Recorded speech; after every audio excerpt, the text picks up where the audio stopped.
ආයිබෝවන් කියලා පිළිගන්නවා Gadget Wedda YouTube නාලිකාවත් එක්ක සම්බන්ධ වෙලා ඉන්න ඔයගොල්ලෝ සියලු දෙනාම අද වීඩියෝ එකෙන් ඔයගොල්ලන්ට කියා දෙන්නේ මේ වගේ මයික් එකක් නිර්මාණය කරගන්නේ කොහොමද කියලා. ඔයා මේ වගේ YouTube වීඩියෝ නිර්මාණය කරන කෙනෙක් වෙන්න ඇති. ලයිව් ස්ට්‍රීමින් කරන කෙනෙක් වෙන්න ඇති. ඉතින් දෙගොල්ලන්ටම ඕන වෙන හොඳ මයික් එකක්. වෙළඳපොලේ තියෙන මයික් එකක් මිලදී ගන්න ගියොත් සෑහෙන ලොකු මුදලක් වැය කරන්න වෙනවා. එහෙම එකපාර ලොකු මුදලක් වැය කරන්න බැරි යාළුවෝ අපි අතර ඕන තරම් ඉන්නවා. ඒගොල්ලන්ට පුළුවන් මෙන්න මේ වගේ අඩුම මුදලකින් මයික් එකක් නිර්මාණය කරගන්න. අපි බලමු මේ මයික් එක හදාගන්නේ කොහොමද කියලා. අපේ YouTube නාලිකාව subscribe කරලා නැත්නම් දැම්ම subscribe කරලා අපි වීඩියෝ එකක් දාපුවම බලන්න bell icon එකත් click කරලා තියාගන්න කියලා මතක් කරනවා. මේ වැඩේට මුලින්ම අපිට ඕන වෙනවා මෙන්න මේ වගේ මයික් එකක්. මම මේ මයික් එක අරගත්තේ රුපියල් 1000කට වඩා අඩු මුදලකට. ඔයගොල්ලෝ ළඟ තියෙනවා නම් පරණ මයික් එකක් හරි කමන්නේ මේ වැඩේට අරගන්න. මේක ඇතුලේ තියෙන මයික් එක අපි මේ විදිහට ගලවලා අයින් කරගමු. මේ මයික් එකෙන් නම් අපිට වැඩක් ගන්න බෑ. මේක එච්චර ක්වොලිටිත් නෑ. ඒ වගේම තමයි මේක කන්ඩෙන්සර් මයික් එකක් නෙමෙයි. හින්දා අපි හදන සර්කිට් එකට සම්බන්ධ කරන්නත් බෑ. ඒ හින්දා මම මේක මේ විදිහට ගලවලා අයින් කරගන්නවා. මේ මයික් එකේ තියෙන ස්විච් එකයි වයර් එක සම්බන්ධ කරන්න තියෙන ජැක් එකත් මේ විදිහට අපි ගලවලා අයින් කරගන්න ඕනේ.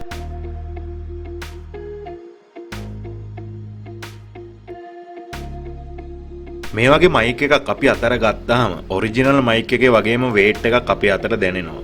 ඒක හදලා තියෙන්නේ මෙන්න මේ යකඩ කෑල්ලෙන්. මේ යකඩ කෑල්ලත් මේ වැඩේට ඕනේ නැති හින්දා මේකත් අයින් කරලා දාමු. අපිට තව මේ වගේ 12 වෝල්ට් ජැක් බේස් එකකුත් ඕන වෙනවා. මේකත් අපි මයික් එකට සම්බන්ධ කරගන්න ඕනේ. ඒකට මම මේ වගේ සිදුරක් විදගත්තා. අපිට දැන් පුළුවන් මේ ජැක් බේස් එක මේකට සම්බන්ධ කරගන්න. ඕගොල්ලන්ටත් පුළුවන්. ඕගොල්ලන්ගේ මයික් එකේ කැමති තැනකින් මේ ජැක් එක සම්බන්ධ කරගන්න.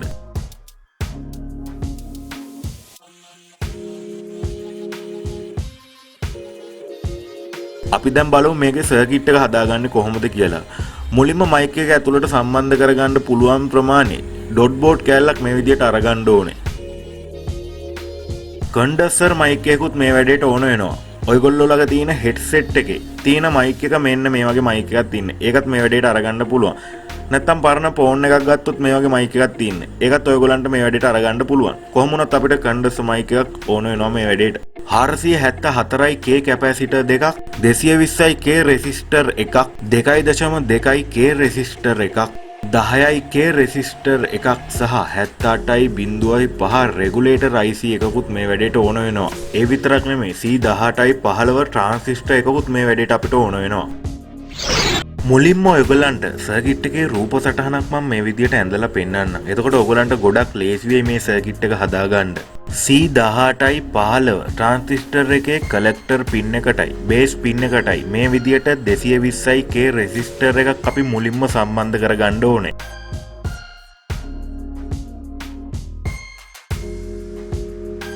.474K කැපැසිටර් එකක් අරගෙන ඔයගොල්ලෝ දන්නවා මේ කැපැසිටර් වල ධන ඍණ ભેදයක් නැහැ කියලා.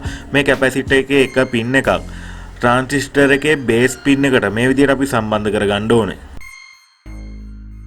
කන්ඩෙන්සර් මයික් එකේ ධන පින් එකට කැපැසිටර් එකේ ඉතුරු පින් එක සම්බන්ධ කරගන්න ඕනේ. 10K රෙසිස්ටර් එක කැපැසිටර් එකේ ඒ පින් එකටම සම්බන්ධ කරගන්න ඕනේ. අපි ළඟ තව කැපැසිටර් එකක් තියෙනවා 474K. මේ කැපැසිටර් එකෙත් එක පින් එකක් ට්‍රාන්සිස්ටර් එකේ කලෙක්ටර් පින් එකට සම්බන්ධ කරගන්න ඕනේ. C18.15 ට්‍රාන්සිස්ටර් එකේ කලෙක්ටර් පින් එකේ ඉඳන් ආපු ලයින් එකටම 2.2K රෙසිස්ටර් එක මේ විදිහට කනෙක්ට් කරගන්න ඕනේ. දැන් අපිට බලා ගන්න පුළුවන් 10K රෙසිස්ටර් එකේ එක පින් එකකුයි 2.2K රෙසිස්ටර් එකේ එක පින් එකකුයි ඉතුරු වෙලා තියෙනවා. මේ පින් දෙක අපි මේ විදිහට එක ලයින් එකකට සම්බන්ධ කරගන්න ඕනේ. මේ ලයින් එක තමයි අපේ සර්කිට් එකේ ධන ලයින් එක.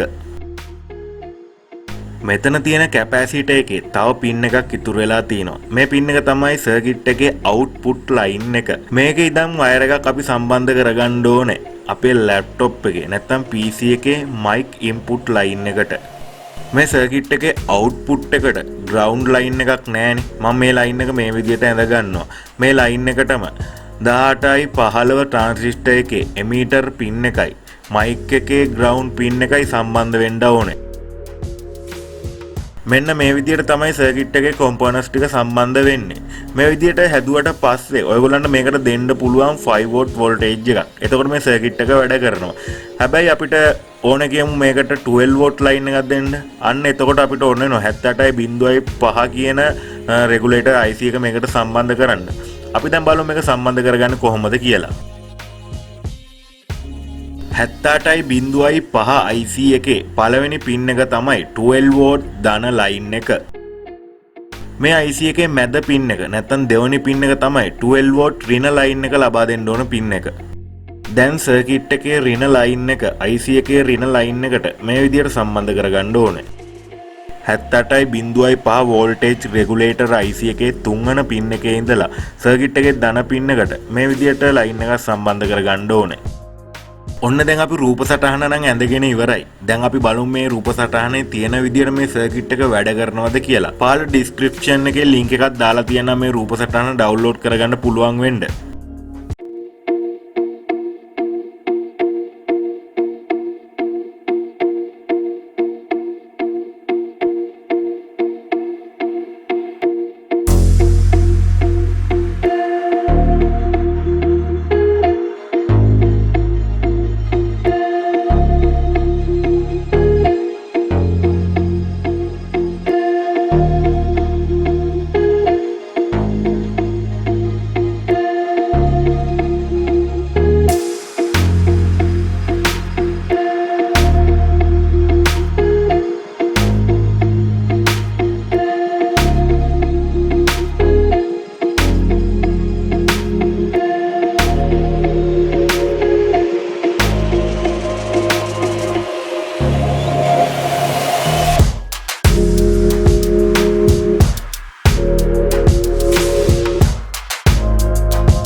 ඔන්න දැන් අපේ මයික් එකේ වැඩ ටික නම් ඉවරයි. දැන් මම ඔයගලන්ට කියා දෙන්නම් මේකේ on off switch එක සහ PC එකට සම්බන්ධ කරන්න පුළුවන් jack එක හදාගන්නේ කොහොමද කියලා. සාමාන්‍යයෙන් අපි වෙළඳපොලේ මිලදී ගන්න තියෙන මයික් වල යට කොටසේ අපිට බලා ගන්න පුළුවන් මෙන්න මේ වගේ මේල් jack එකක්. මේ jack එකේ pin out ටික මෙන්න මේ විදිහට රූප සටහනකින් අපිට බලා ගන්න පුළුවන්. මේ රූප සටහනට අනුව 1 2 3 කියලා සඳහන් කරලා තියෙනවා වගේම ඔයගොල්ලෝ ගන්න jack එකෙත් අනිවාර්යයෙන්ම 1 2 3 කියලා සඳහන් කරලා තියෙනවා. ඒකින්ද අපිට හරිම ලේසියෙන් පුළුවන් මේ pin මොනවද කියලා අඳුනගන්න. මයික් සර්කිට් එකේ ඔඩියෝ අවුට්පුට් ලයින් එක මේ විදිහට ජැක් එකේ දෙවෙනි පින් එකට සම්බන්ධ කරගන්න ඕනේ. ග්‍රවුන්ඩ් ලයින් එකත් ජැක් එකේ පළවෙනි පින් එක සහ තුන්වෙනි පින් එකට සම්බන්ධ කරගන්නත් ඕනේ. ඔයගොල්ලන්ට මයික් එකත් එක්ක වයර් එකක් හම්බෙන්න ඇති. ඒ වයර් එකේ එක පැත්තක තියෙනවා මෙන්න මේ වගේ ප්‍රීමේල් ජැක් එකක්. මේ තියෙන එකේ පින් අවුට් ටික අපිට ඒකෙත් 1 2 3 කියලා බලා ගන්න පුළුවන්. මේ වයර් එකේම අනිත් පැත්තේ අපිට බලා ගන්න පුළුවන් මෙන්න මේ වගේ මේල් ජැක් එකක්. මේ ජැක් එක අපේ PC එකට සම්බන්ධ කරන්න නම් අපිට කන්වර්ටර් එකක් හොයාගන්න වෙනවා. එහෙම කන්වර්ටර් හැමෝටම හොයාගන්න බැරි හින්දා අපිට පුළුවන් මෙතෙන්ද 3.5 mm AUX ජැක් එකක සම්බන්ධ කරන්න. අපි බලමු මේ ජැක් එක සම්බන්ධ කරගන්නේ කොහොමද කියලා. වයර් එකට සම්බන්ධ වෙලා තියෙන ප්‍රීමේල් ජැක් එකේ 1 3 කියලා කියන්නේ ග්‍රවුන්ඩ් ලයින් එකක්. මේ ලයින් එක අපි සම්බන්ධ කරගන්න ඕනේ AUX ජැක් එකේ ග්‍රවුන්ඩ් පින් එකට.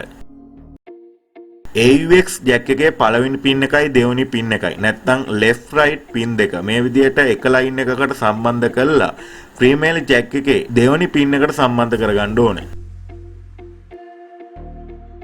ඕනම මයික් එකකට එනවනේ on off switch එකක්. මේ switch එක භාවිතා කරලා තමයි අපි හදාගත්ත සර්කිට් එක on off කරන්න අපි හදාගන්නේ. ඒ වගේම තමයි අපි මේකට සම්බන්ධ කරනවා 12 වෝල්ට් ජැක් බේස් එකක්.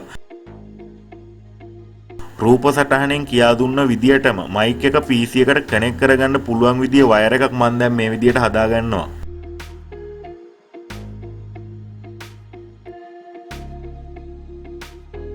ඔයගොල්ලෝ දැකලා ඇති මෙන්න මේ වගේ එකක් මයික් වලට සම්බන්ධ කරලා තියෙනවා. මේකට කියන්නේ වින් චීල් එක කියලා.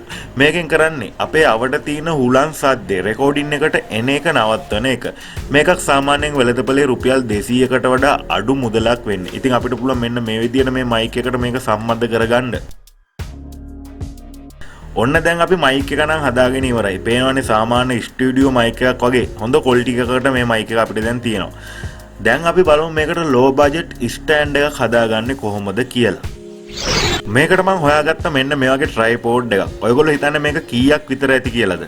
මේක රුපියල් 250යි උනේ. ඉතින් මේ වගේ ඒවා වෙළඳපොලේ ඕන තරම් මිලදී ගන්න තියෙනවා මේ වගේ ගණන් වලට. ඔයගොල්ලන්ට පුළුවන් මේ වැඩේට මේ වගේ එකක් මිලදී ගන්න. අපි බලමු මේක ඕපන් කරලා අපිට මේක ඇතුලේ මොනවද බලා ගන්න තියෙන්නේ කියලා.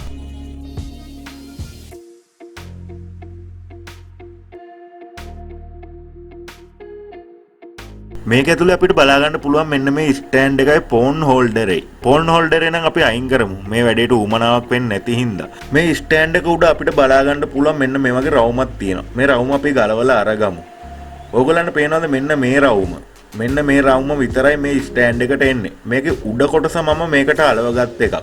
ඕගොල්ලන්ට මම දැන් කියා දෙන්නම් මේ උඩ කොටස මොකේටද එන්නේ කියලා. මේ තියෙන මයික් හෝල්ඩර් එකක්. මේ වගේ මයික් හෝල්ඩර් එකක් රුපියල් 250 300ක් අතර මුදලකට අපිට මිලදී ගන්න පුළුවන්. මේ මයික් හෝල්ඩර් එකත් එක්ක හම්බ වෙනවා මෙන්න මේ නට් එක.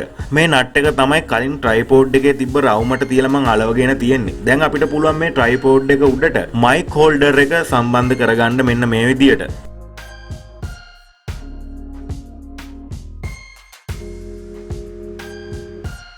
දැන් අපිට පුළුවන් අපි නිර්මාණය කරගත්ත මයික් එක මේ ස්ටෑන්ඩ් එකට මේ විදියට සම්බන්ධ කරගන්න.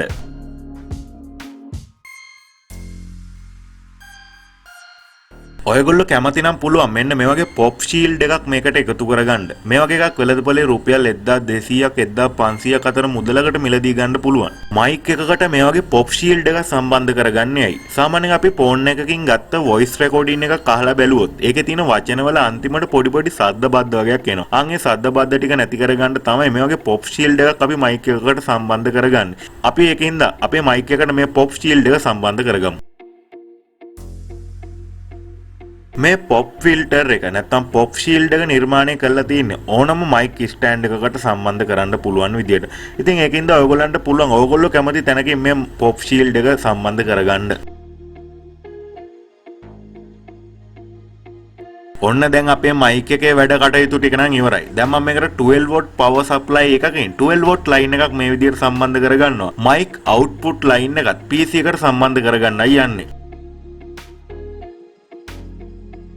ඔන්න දැන් අපි ආසාවෙන් බලාගෙන හිටිය මයික් එක නිර්මාණය කරගෙන ඉවරයි. දැන් මගේ PC එකට මේ මයික් එක මම කනෙක්ට් කරගෙන තියෙන්නේ. ඔයගොල්ලෝ දැන් බලාගෙන ඉන්නේ මේ මයික් එකෙන් ගත්ත වොයිස් රෙකෝඩින් එකක් ප්ලේ වෙයි කියලා නේද? එහෙම වෙන්නේ නැහැ. මොකද මේ සම්පූර්ණ වීඩියෝ එකම මම වොයිස් කළේ මෙන්න මේ මයික් එකෙන්. ඔයගොල්ලන්ට මේ මයික් එකේ තියෙන හරිම ක්වොලිටි එක බලා ගන්න ඕන නම් මම කලින් වීඩියෝ එකක් බලලා එන්න. මොකද මම කලින් වීඩියෝ වල ඔක්කොම වොයිස් රෙකෝඩින් කළේ මම ළඟ තිබ්බ හෙඩ්ෆෝන් එකේ මයික් එකකින්. වෙළඳපොලේ අපිට මෙලදී ගන්න තියෙන මයික් එකකට වඩා සෑහෙන අඩු මුදලකින් අපිට මයික් එකක් මේ විදියට නිර්මාණය කරගන්න පුළුවන් වුණා.